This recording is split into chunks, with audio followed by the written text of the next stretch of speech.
you talked about being inspired to help people, right? And that's kind of what took you out of pharma, essentially, or out of medical school. What inspired you to start ACTS Decentralized Real Estate? I know you were reading ACTS, and that's kind of where the name comes from. But like, what was the moment you were like, man, I got to do this, and holy crap, here's the road to do it. Yeah. So the specific moment that I'd started, the specific moment was when I was putting gift wrapping paper into my fireplace. So let me explain. So my daughter was, let me start back a little bit more before that. So I used to have a marketing company, and we specialized in competitive analysis and business development, right? People would come to me, and I'd figure out your top 10 competitors, what they're doing better than you, what they're doing worse than you, what all their Google reviews are, and exactly what their offers are. Then, given your strengths, here's what I would do to place something as an offer that would make you the number one in your given market, right? That's what I would do. And at 27 years old, I was doing very, very well. I was very happy, started, making six figures for the first time in my life. And I moved into a gated community. That's like one of the nicest communities in the area of Houston that I lived in, right? This place is goals for most people. Like it's goals. Are you from Texas originally too? I'm from Miami. I was born and raised in Miami, and then I moved out of Miami to Texas a month before COVID hit, because God told me and my wife, just go to Texas. And we didn't delay, and it was like literally perfect timing. So that's when, and we didn't have any, that's what I was saying. Like it was a huge thing, because we didn't have a job lined up. We didn't have anything lined up. We scrounged and we created this company. I'm not exaggerating, while on the road, while living in Airbnbs, right? To bring it to the level where we could finally afford a house, in this nice neighborhood. Yeah. And I was having my first daughter. She was born, and less than 24 hours after she was born, there was the worst winter storm in Texas history. Like, it hadn't been a winter storm like that, like actual snows, like several inches of snow in that area. You guys aren't prepared for that at all down there. Yeah, it's like the weirdest thing ever for that to happen. So that was less than 24 hours of me being a dad. And so again, it was a natural birth at home. So my wife was recovering in bed, and we had no heat, no water, no electricity, no food, because all the food had to be heated. Okay.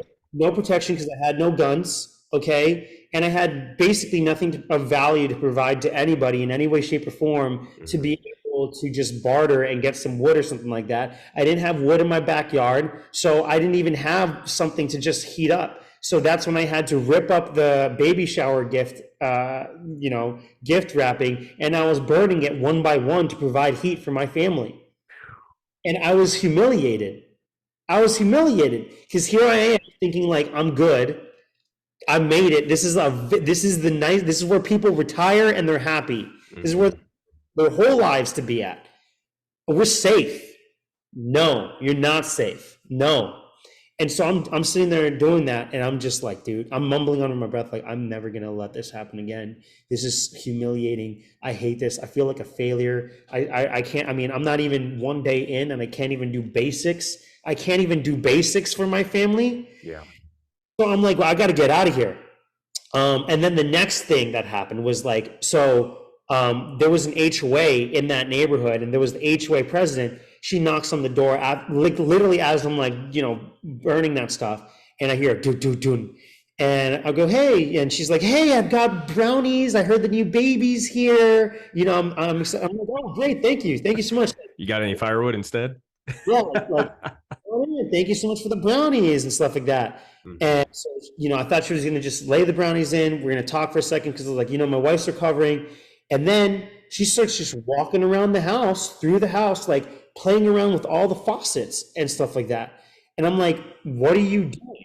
And she's like, oh, well, the HOA, we're worried about a leak risk, or we're worried about frozen pipes. So I'm just going in, HOA regulations require me to go in and check all the pipes for you. I'm like, my wife's recovering right now. I need you to get out of the home immediately. Like, please, don't, what are you doing? I got Trojan horsed, right? Yeah. I'm sitting there thinking, like, okay, this is literally like my last straw. Like, this freaking HOA, this freaking house, I'm done with this. So I'm like, okay, let's go find a solution for me to be able to move out as fast as possible so I can have a Hmm. home for my family. And I start looking around. And, for those of you guys listening in, but in Texas, all right, there's plenty of what are called acreage communities and agri-hoods. Hmm. So an acreage community is where there will be like, oh, we sell, you'll see a sign on the road and it'll literally say like 2 acres starting at 89.9, 5 acres starting at like $250,000, whatever it might be. Right. So I was like, okay, no big deal. I'll just go buy some of the acreage at the acreage community. I go and I show up and I'm talking to the guy as he gives me the tour, and I'm like, okay, great. So I want to have cattle for my land. Let's just find some land that is the best land for that. Oh, I'm sorry, we can't do that. We actually have a POA that says that a POA is not a HOA; it's a property owners association. Gosh. Okay, as if it's so different. Yeah. Okay, like to protect property values, we do not allow you to have cattle. You can only have 2 chickens per acre, and you can have 1 horse. And I'm like, what's the point of this? Yeah. What's the point of your existence right now if I can't even have the one thing that I want this for? And then I go check out another thing that was it got voted America's best master planned community development, and it's what's called an agri-hood. So I go check out that one, and turns out it's just a marketing scam because it's a 2,000 acre development with like 3 or 4 homes per acre, and out of the whole development, there's one, like maybe 1.5 acre little plot, okay, with a couple of different veggies, and then literally like in the corner, a shed with 4 goats. And that's what they're claiming is an agri-hood because it raised the property value of all of those houses by like 50% compared to anything else. So another example of like false advertising or just not being the thing. And as I mentioned, my job was to just look at competitors and figure out what their strengths or weaknesses are. And I go through Zillow, I go through survivalrealty.com, I go through horseproperties.net, I go through the acreage communities, I go through the co-ops, and I'm just like, there is no person on the planet that just offers the land and then says, here, I will help you build the home and just some basic farming equipment. There's nobody who just does this. What in the world? And so that's when I literally like felt like oh my gosh, like it's actually just up to me. Like it's actually just up to me. Like, actually just up to just us doing this. And the next big sign was that the cryptocurrency that I was involved in skyrocketed upwards. When I was This talking to wasn't Dogecoin, was it? no, I was invested in a cryptocurrency called DAG, Okay. Constellation AG.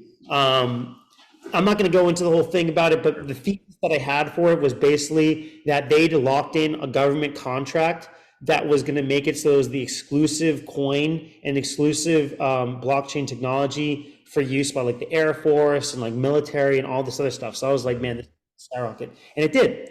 And I took it out at like the perfect time at like when it was valued at 38 cents, and now it's actually less than 3.8 cents. Yeah. So Sounds like Dogecoin a little bit. yeah, it was Yeah. like the perfect timing with regards to that one. So I took out every single dollar. God told me take out every single dollar out of this, and I just invested in my education like a madman. I paid $5,000 for a land development course, paid $15,000 for a course on investment funds, paid another $10,000 on another course on real estate, paid another $5,000 for another real estate coach, then started whining and dining to gather my board of advisors. So like literally, I mentioned, for example, I went to an acreage community. I went and I found the lead land developer for that community, and I bought him his dinner, talked to him about my ideas, and just slowly but surely put together a board of advisors who, all told, my board of advisors, they've done $5.5 billion of real estate transactions, but it's like each one of them in their own little siloed area, like their one expertise. Right. And I had to, there was no book, there was no course for it, but it was figuring out how do we put it all together so that it can culminate in the ACTS business model. Yeah. Phew, man, that is a story. That's incredible. We we had a little pop like that with Dogecoin, and Yeah. we pulled out 2 weeks too soon. Oh, Still came away real like it's funny because I really? tell people it's like the most painful money I've ever made because it would have been worth 5 times what we pulled it out. I mean, we invested 2 grand Yeah. and pulled 6 figures. So it's Wow. like we still did good, but if we had waited 2 more weeks, Super Bowl that night sold, it would have been 500K. It's just incredible. But that man, that is so it's funny how crypto helped a lot of people out and also wrecked a lot of people too. Yeah. Yeah. Oh man, no, I absolutely love what this is about. So